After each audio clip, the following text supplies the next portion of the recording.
tragedia a Vetrego di Milano, il cinquantenne moldavo litiga con la moglie e poi si dà fuoco in casa e muore carbonizzato, la donna colta da malore.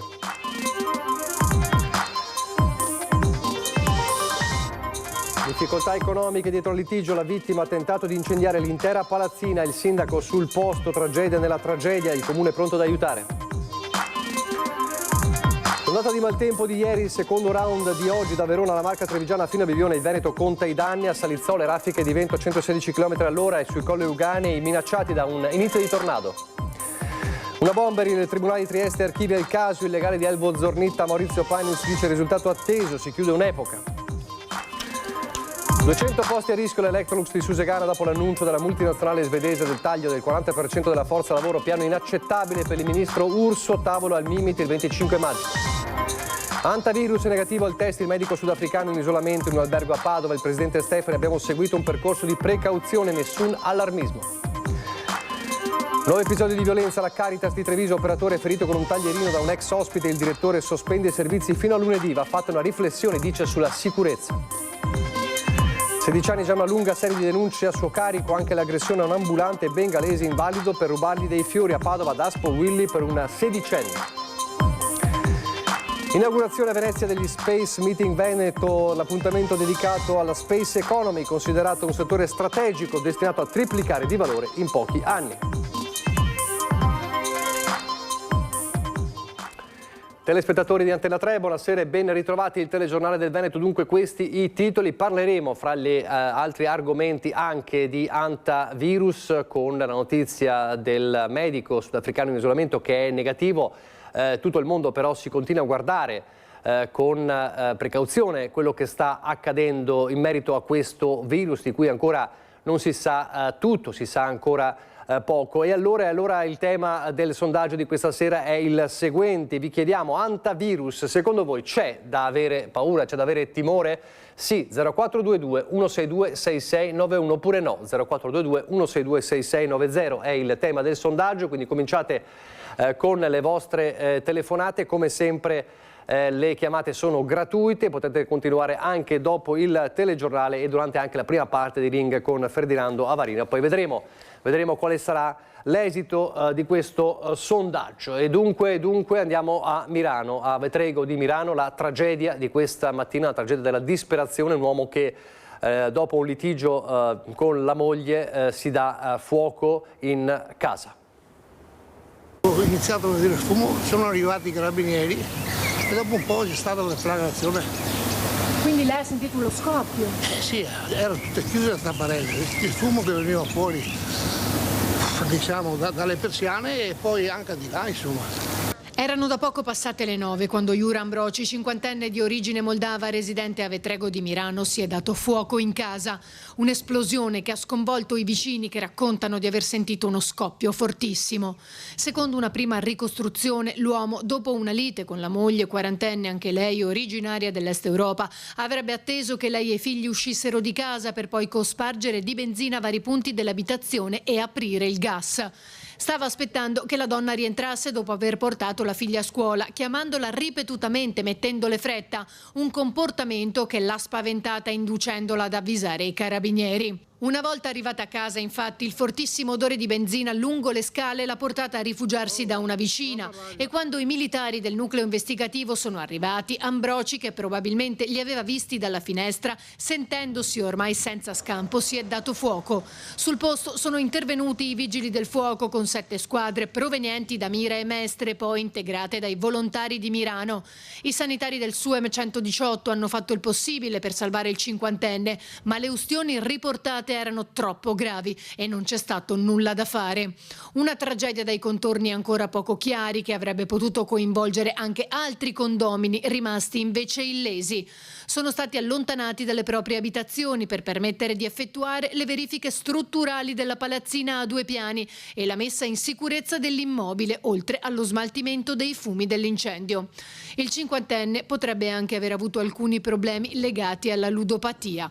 Chi lo conosce, anche se in modo superficiale, è sorpreso dal suo gesto. È strano perché era una persona, insomma, oddio, abbiamo mangiato e bevuto anche insieme, che la mente umana poi si sa cosa viene fuori.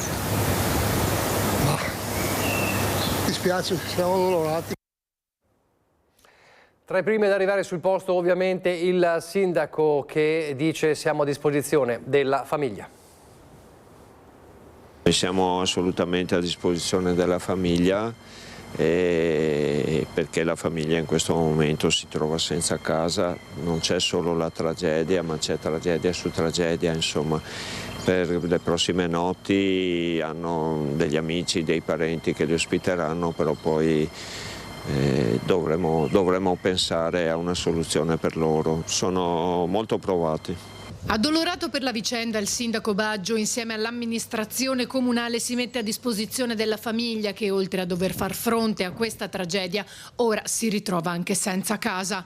Una casa in cui vivono da circa 10 anni. Sicuramente passati questi momenti qua ci incontreremo e capiremo come fare per aiutarli, perché sono rimasti da soli, c'è un mutuo da pagare, ci sono dei mobili anche questi da pagare, quindi sicuramente saremo al loro fianco. Il sindaco non esclude la proclamazione del lutto cittadino. Credo di sì, dovrà essere d'accordo la famiglia, ma è una tragedia troppo grossa, insomma, per non poter meritare un momento di ricordo.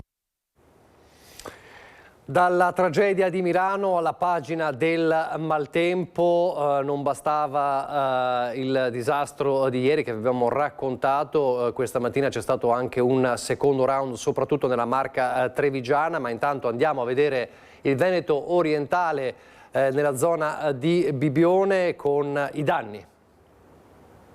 Guardate la potenza della tromba d'aria che ha sradicato completamente gli alberi. Bibione Pineda si risveglia devastata dalla violenta tromba d'aria e dalla bomba d'acqua che ha colpito il litorale veneto intorno alle 19:15 di lunedì. Strade trasformate in veri e propri corsi d'acqua e decine di alberi caduti, sradicati al suolo, con le radici sollevate dal vento. Hanno danneggiato anche le condutture idriche, lasciando alcune seconde case senza acqua. Ad avere la peggio la passeggiata dei Pini e le intersezioni limitrofe, dove si contano alberi abbattuti, tetti scoperchiati con coperture polistirolo divelti e grondaie volate via. Sono venuto giù col cuore in gola perché ho detto chissà cosa è successo, perché invece il vento fortunatamente era favorevole. Alberi che nella maggior parte dei casi hanno solo sfiorato le abitazioni, ma tra l'intersezione con via dei Gelsomini 2 sono caduti contro una palazzina.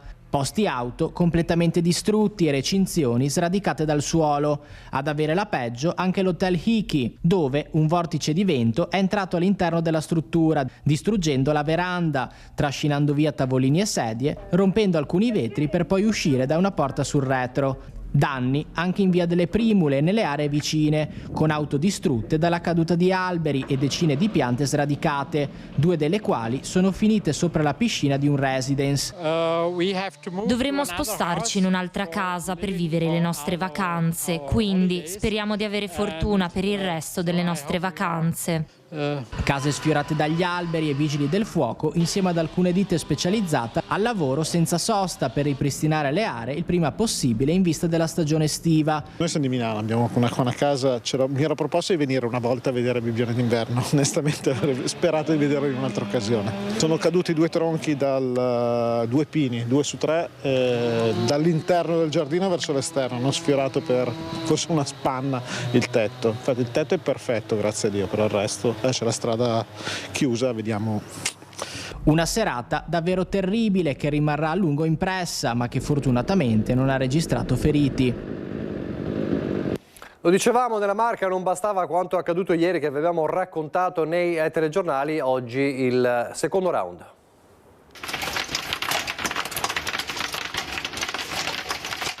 Io in 80 anni non ho mai visto una cosa del genere. Sembrava la fine del mondo, una roba mai vista. La tempesta di grandine si è abbattuta su Meduna alle 9, 20 minuti di vera bufera. Sembrava la fine del mondo, arrivava dal Garda, noi chiamiamo il Garda, non sapevo da che parte guardare, ho fatto in tempo a portare dentro la macchina e si è scatenato l'inferno. Io ho acqua nelle camere, nel soggiorno, in cucina, entrava acqua ovunque, perché c'era acqua e grandine. Veniva da davanti, ma dietro ho altrettanto. era un vortice. Una mattinata da incubo per i cittadini che hanno preso in mano pale e rastrelli per pulire e sistemare il disastro della tempesta. Lungo la strada un albero è stato letteralmente sradicato ed è finito contro il muro di un'abitazione. Vento forte, ma la tempesta che è tremenda. Pareva che lanciassero sassi su tutte le finestre. Non potevo neanche aprire la porta di casa. Tanta paura? Sì, non ho mai visto una cosa così.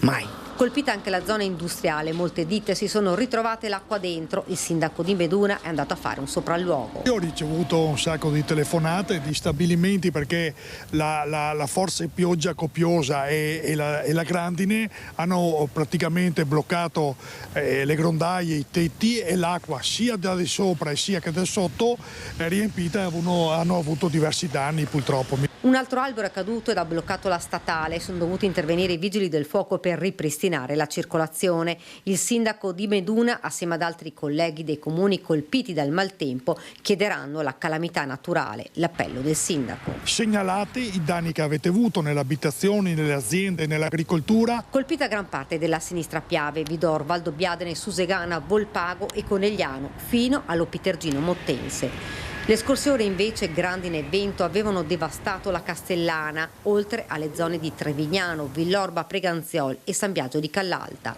A Villorba rimane chiuso il parco via De Boce del 24 per la caduta di un grosso albero. Il meteo dovrebbe ora dare una tregua almeno fino a giovedì, quando nuovi temporali sono previsti in tutta la provincia.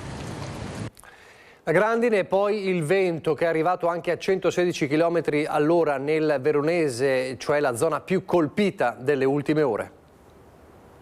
Sembrano le immagini del preludio di un'apocalisse, invece è quanto accaduto ieri a Verona, dove un violentissimo maltempo si è abbattuto sulla provincia, ma soprattutto nella città. Quello del supermercato Eurospin non è l'unico tetto spazzato via, centinaia anche gli alberi rasi al suolo. Alle 18 il cielo si è fatto nero, in pochi istanti il caos. In appena 10 minuti la città è stata travolta da un inferno di vento, grandine e pioggia. Sono stati oltre 50 gli interventi dei vigili del fuoco, soprattutto nelle zone di Borgo Trento, Veronetta e la zona nord della città, con raffiche di vento che hanno superato i 100 km orari, con picchi mai raggiunti prima a Salizzole, dove sono stati toccati 116 km orari, e Sorgà, dove sono stati toccati gli 84.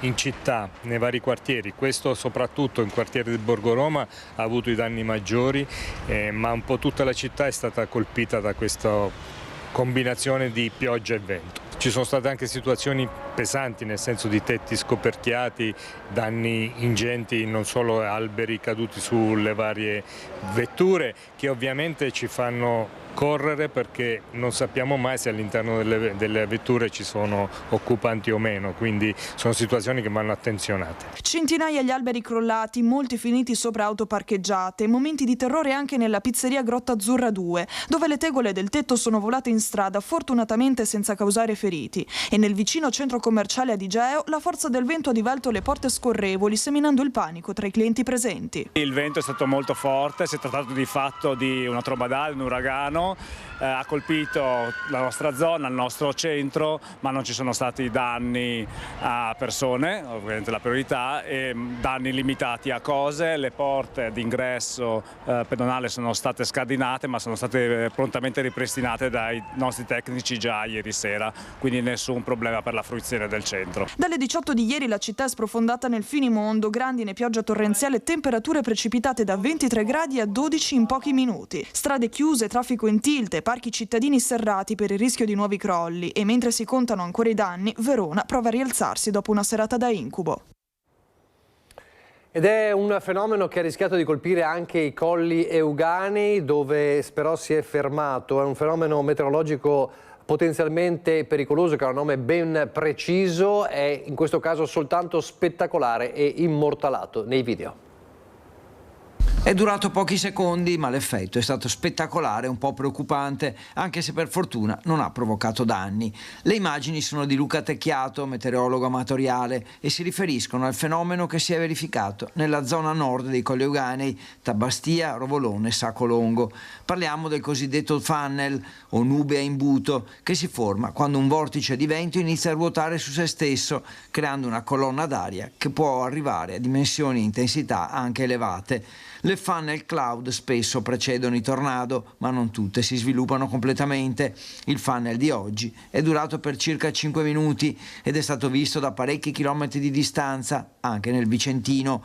Il fenomeno era associato al sistema temporalesco Informazione nel Padovano, in questo caso un fenomeno solo affascinante. In queste ore più calde della giornata, infatti, il contrasto tra aria più fredda che è entrata e il calore dell'atmosfera, compreso l'irraggiamento solare, possono provocare questi fenomeni.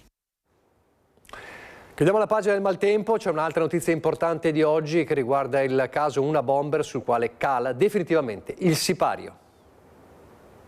Possiamo dire che si chiude un'epoca, possiamo dire che si chiude un ventennio di straordinaria sofferenza per l'ingegner Zornitta e la sua famiglia, causata soprattutto da un comportamento ingiustificato e ingiustificabile di un ispettore di polizia che ha tradito il voto che aveva fatto, e questo ha determinato conseguenze davvero drammatiche per lungo tempo. E al capolinea l'inchiesta su Una Bomber. Il giudice per le indagini preliminari di Trieste, Flavia Mangiante, ha archiviato il procedimento bis sul caso del bombarolo del Nord-Est a 4 anni dalla riapertura dell'inchiesta, nella quale, dopo i risultati dell'ultima superperizia genetica, la procura aveva chiesto l'archiviazione per l'ingegnere Elvo Zornitta e per altri 10 indagati. Un esito tutt'altro che imprevisto, secondo il difensore di Zornitta, Maurizio Paniz. Ovviamente il risultato era atteso perché gli esiti del nuovo controllo sul DNA erano stati totalmente tranquillizzanti, nulla era stato trovato come nulla doveva essere trovato. Dalle analisi della superperizia non erano emerse corrispondenze tra il materiale genetico estratto da alcuni reperti e il DNA di 63 persone coinvolte nel test, tra cui gli 11 indagati. I nuovi accertamenti disposti dunque non hanno dato alcun esito utile e in sintesi la motivazione della decisione della giudice, e a nulla è servita l'opposizione alla richiesta d'archiviazione presentata dall'ultima vittima di Una Bomber. L'opposizione che era stata formulata da una delle parti offese riguardava aspetti molto marginali e che avevano già chiare risposte negli atti processuali, per cui il risultato non è un risultato inaspettato. Una vera pietra tombale sull'inchiesta che neppure in seconda battuta è riuscita a smascherare chi tra il 94 e il 2006 ha seminato il terrore con attentati esplosivi nelle regioni del Nord-Est. Certamente l'ingegner Zornitta si trova più rasserenato e spera che la conclusione di questa vicenda gli consenta di vivere serenamente gli anni della sua pensione. Il caso Electrolux, l'annuncio dei 1700 licenziamenti in Italia, 200 i posti a rischio a Susegana. Il piano che l'azienda ha presentato ai sindacati è inaccettabile. Il ministro Urso interviene sulla crisi Electrolux a poche ore dall'annuncio shock dell'azienda di 1700 esuberi in tutta Italia. Sappiamo, spiega Urso, che ha difficoltà in Europa per la concorrenza cinese e che ha già chiuso lo stabilimento in Ungheria. Ma qui in Italia siamo determinati a salvaguardare gli stabilimenti produttivi e a tutelare tutti i lavoratori.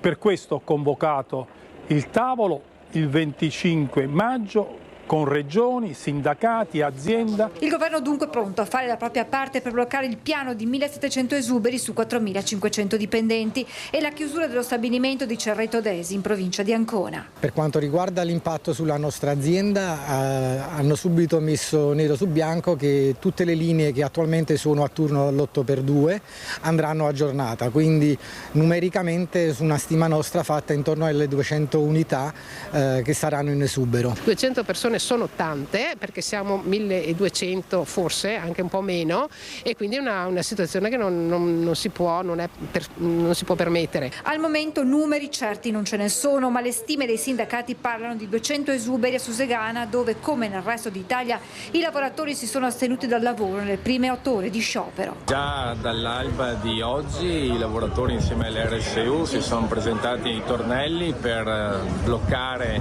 quello che può essere l'accesso al sito produttivo. I lavoratori hanno aderito in maniera massiccia. A auto davanti ai cancelli per impedire l'ingresso anche dei camion rimasti parcheggiati nel piazzale esterno. E abbiamo pensato di tenere fuori anche le merci, quindi nessun camion entra ed esce, nessuna ditta esterna entra ed esce, proprio perché la fabbrica deve rimanere ferma. C'è chi come Paola Morandin lavora qui da 40 anni e chi come Lorenz Pai è arrivato da poco e teme ora per il proprio futuro lavorativo e personale. Ho un mutuo, non è facile, soprattutto adesso con gli aumenti dei prezzi, con questa situazione di precarietà. Alla mente torna la grande crisi del 2014. Oggi, come allora, i sindacati incontreranno i lavoratori nel corso delle assemblee, mentre non si escludono altre giornate di sciopero in attesa del tavolo convocato il 25 maggio al Ministero. Saranno richieste che portano ad avere più certezze rispetto a quello che sarà il settore del bianco in Italia. Dobbiamo assolutamente lavorare per mettere in campo nuovi investimenti, per migliorare la produzione e rilanciare tutto il settore manufatturiero. Ed ora il caso Antavirus con l'attesa notizia sulle condizioni del medico in isolamento. Poi i 4 passeggeri sono asintomatici, sono in sorveglianza attiva e sono in isolamento fiduciario. Le do una notizia, che tra l'altro siete i primi a saperlo perché è di ieri sera tardi. Un paziente, che è quello veneto, ha effettuato il test ed è negativo. Questo non significa che non si potrebbe un domani positivizzarsi, ma ci lascia ben sperare. È ospite della trasmissione Radio Anch'io Maria Rosaria Campitiello, direttrice del Dipartimento di Prevenzione del Ministero della Salute, quando diffonde la notizia. Negativo al test dell'antavirus il medico sudafricano in isolamento fiduciario in un albergo di Padova, dove è seguito dai sanitari dell'ULSS 6, che ieri mattina era stato sottoposto a 2 test, il PCR proteina C reattiva e un test sierologico che cercava anticorpi prodotti in caso di eventuale infezione da antavirus. Un risultato rassicurante arrivato dai laboratori dello Spallanzani, anche se potrebbe esserci una positivizzazione successiva, come ribadiscono i sanitari, che continuano il monitoraggio in stretto contatto con la Regione e il Ministero. Noi seguiremo le prescrizioni ovviamente ministeriali, abbiamo scelto un percorso precauzionale così come ci viene determinato da questi protocolli.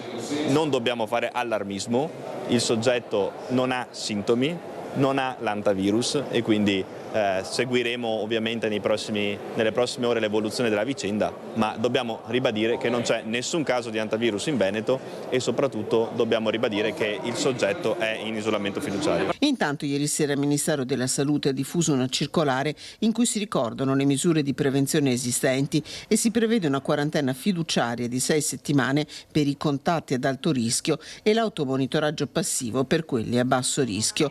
La MV Ondius, completato lo sbarco dei passeggeri a Tenerife, è intanto adesso diretta verso Rotterdam.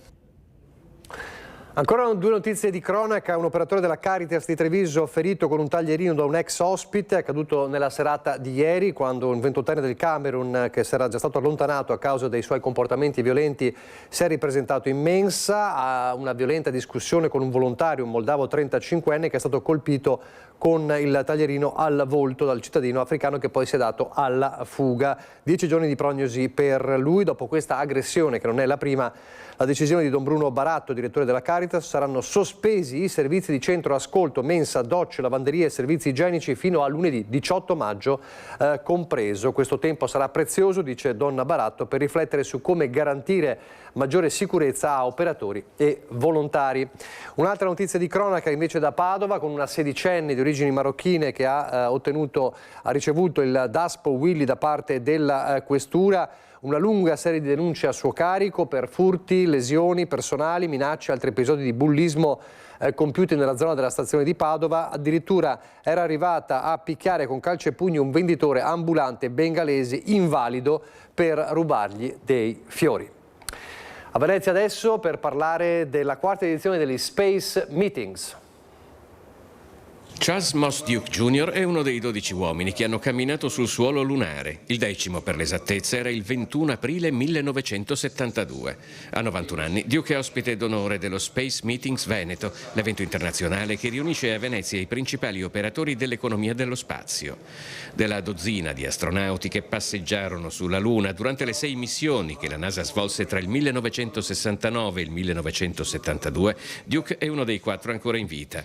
Riceve un riconoscimento finanziamento dalle mani del presidente della regione Alberto Stefani, che poco prima aveva suggestivamente iniziato il suo intervento in inglese citando la celebre massima del filosofo Immanuel Kant: il cielo stellato sopra di me e la legge morale dentro di me.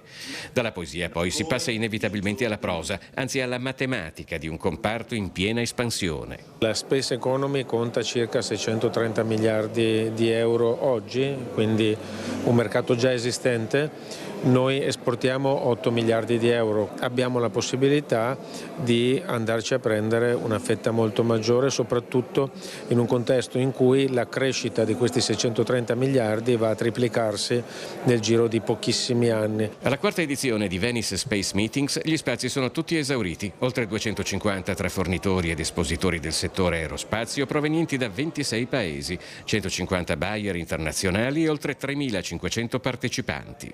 In Veneto oggi l'economia dell'aerospazio, che vuol dire la somma anche del non spazio, vale circa 2,3 miliardi di euro e occupa 2.500 addetti. C'è uno studio di Boston Consulting che vede nel 2040 un raddoppio, quindi passare a 5 miliardi di euro e ad un'occupazione che dovrebbe salire intorno alle 5.000 unità. Vista da Venezia, l'economia spaziale potrebbe forse rilanciare l'area industriale di Porto Marghera. In ogni caso, in questo settore strategico, il Veneto può contare su un sistema sempre più integrato tra imprese, università, ricerca e start-up, dove le tecnologie spaziali trovano applicazioni concrete per l'economia reale. C'è una rete regionale innovativa che sta spingendo molto nel settore dell'aerospazio. Dobbiamo considerare che questa sfida è una sfida fondamentale per il nostro territorio, soprattutto alla luce anche dei prossimi investimenti europei che parleranno anche di difesa. Difesa significa anche space economy e significa anche blue economy. Grazie per averci seguito, arrivederci.